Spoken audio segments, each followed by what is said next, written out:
இருக்கும்போது 85% அதிகமான அளவிலே வாக்குப்பதிவு நடைபெறும் என்று தோன்றுகிறது. காலை முதல் கிட்டத்தட்ட ஒரு 150க்கும் அதிகமான வாக்குச்சாவடிகளை சென்று அங்கே இருக்கக்கூடிய நிலவரங்களை கேட்டறிந்து வந்து கொண்டிருக்கிறோம். சிறப்பாக இருக்கிறது.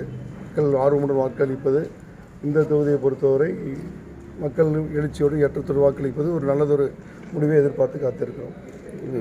இந்த நிலை எப்படி நீடிச்சு போச்சுன்னா 234 தொகுதியும் திமுக ஸ்வைப் பண்ணுறதுக்குள்ள வாய்ப்புகள்.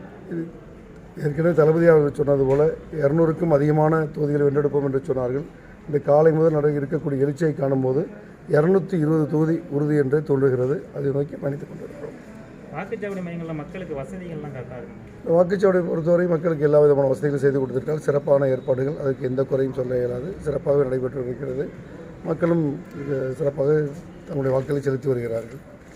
சில வாக்குச்சாவடிகளை பொறுத்தவரை அவர்களுக்கு டீ கடைலாம் மூடப்பட்டதுனால அவங்களுக்கு சாப்பாடு பிரச்சனை, அத்தியாவசிய தேவைகள், அதாவது டீ காஃபி கூட கிடைக்கல அப்படின்னு சொல்கிறாங்க சார். அது தேர்தல் கமிஷன் அதுக்கு ஏதாவது மாற்று ஏற்பாடு பண்ணியிருக்கலாமோ அப்படின்னு சொல்கிறாங்க. பொதுவாக கிராமங்களை பொறுத்த வரைக்கும் அந்த மாதிரி பிரச்சனை இல்லை. எல்லாம் வீட்டிலேருந்து எல்லாம் ஒரு 100 மீட்டருக்குள்ளே வந்து வாக்கு போட்டு போகிற இடம் தான். எல்லாம் அதுக்கான இது இல்லை. பொதுவாக வாக்கு செலுத்தும் நடிகர்களும் வியாபாரிகளும் பார்த்துட்டு திருப்பி திறந்து இது பண்ணுறாங்க. அது ஒன்றும் பெரிய செட்பேக் இருக்கிற மாதிரி இது வரைக்கும் நம்ம பார்க்கல. Okay sir. நன்றி.